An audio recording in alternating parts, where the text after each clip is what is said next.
Je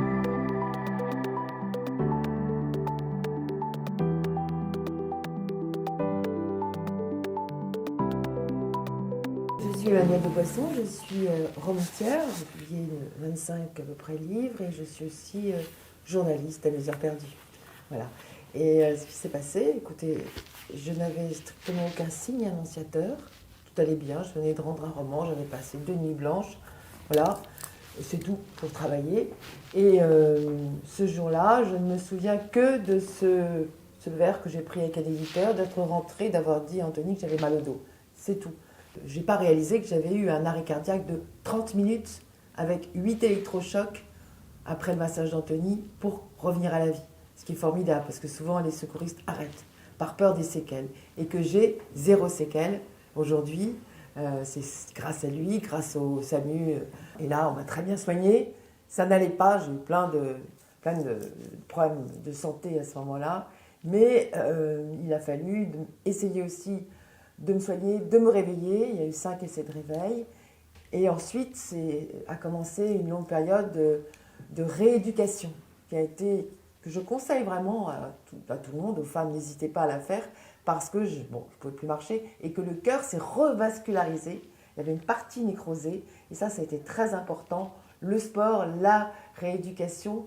Du coup, j'ai maintenant un cœur qui a retrouvé toute sa force, ce qui n'était pas le cas. Les chiffres étaient très bas et je continue d'ailleurs à aller faire du vélo cardio. Je raconte aussi les flashs, les réminiscences, les sensations très très fortes qui me sont revenues de ces 30 minutes d'arrêt cardiaque. C'est ce qu'on appelle une expérience de mort imminente, qui est une expérience extrêmement apaisante que j'ai vécue et qui donne certainement de l'espoir à tous ceux qui peuvent avoir peur de la mort. En tout cas, moi, je n'ai plus peur. Et je vis autrement. Cette expérience m'a d'abord traumatisée, puis maintenant, je suis beaucoup plus sereine. Si je peux prévenir aussi pour les cœurs, parce que je sais qu'il y a 200 femmes qui meurent par jour du cœur, et je sais que c'est très important d'anticiper ce genre d'accident.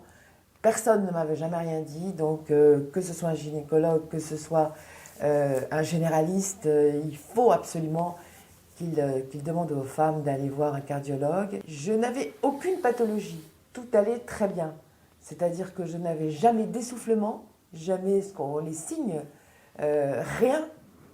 Parfois, je me disais, j'ai un tout petit peu un pincement dans le dos, mais enfin bon, ça passait, je prenais un Doliprane, ça passait, c'était rien. Je fumais par contre. Et peut-être que ça a joué aussi, ça a constitué ce qu'on appelle l'athérosclérose qui se forme le long des coronaires et qui a dû boucher tout d'un coup, mais brutalement, un bouchon s'est formé.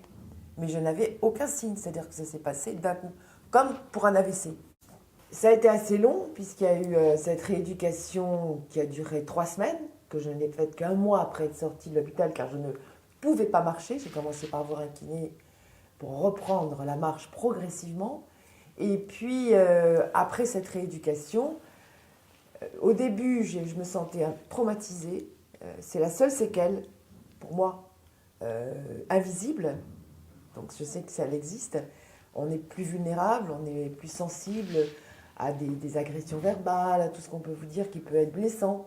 Et maintenant, il y a tout un effet qui me permet maintenant d'être beaucoup plus sereine. Et je vis autrement, je continue à prendre des médicaments, bien sûr, mais je fais du sport, je m'oblige à faire du vélo cardio régulièrement.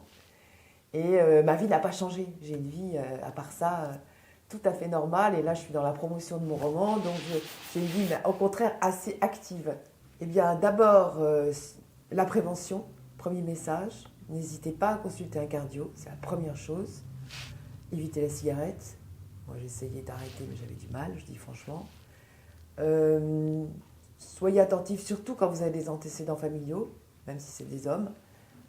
Et puis, si jamais vous avez des signes, des petits signes, mal au dos, eh bien, écoute, il vaut mieux appeler le SAMU plutôt que d'attendre que ça passe. Et n'hésitez pas, si ça vous arrive, à faire une rééducation. Moi, je l'ai faite à Corentin-Selton, hôpital de jour. J'y allais tous les jours et ça a été très bien. Il y a une politique qui devrait être développée, une vraie prévention, avec incitation pour les femmes d'aller peut-être par un rendez-vous gratuit, une fois tous les 2 ans par exemple, comme on fait une mammo, on irait aussi voir un cardiologue. Ce serait formidable, ça éviterait qu'il y ait 200 femmes qui meurent par jour, qui est la plus grosse cause de mortalité pour les femmes.